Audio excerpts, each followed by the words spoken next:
आम झियो कुमारी गछरे टांगी देइछंती।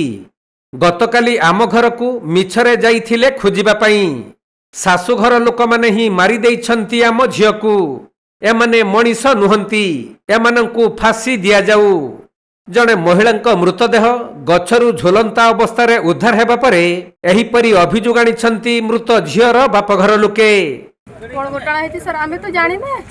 गतकाली आम घर को जाइथिले सेठी पचारे किए जाइथिला तांको घर लोक। तांको घर लोक किए जाइथिला जुईटा? हां जोई तांको नाम कोन? जुईरो नाम कार्तिक मुर्मु कोन। हो हो कोन हेची घटनाटा कहिलो?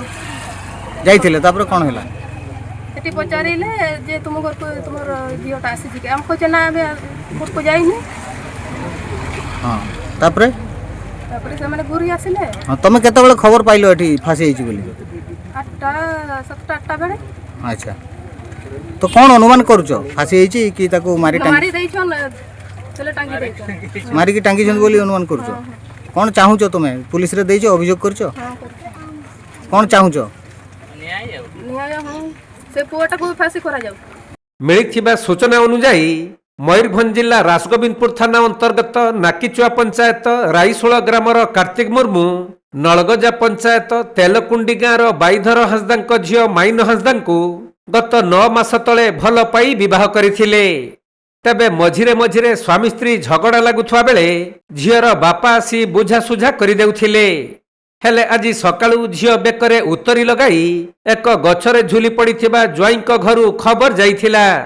तेणु मृत झील माइन हांसदा बापा और परिवार लोक माने आसी पारिपार्श्विक अवस्था को देखि तांको झील को मारी टांगी दिया जाइथिबा संदेह करिथिले। खबर पाई रासगोविंदपुर पुलिस और साइंटिफिक टीम पहुंची शव जबत करी व्यवच्छेद पाई बारिपदा मेडिकल को पठाइबा सह मृत झीर बापांक अभियोग अनुसार तदंत करुछंती।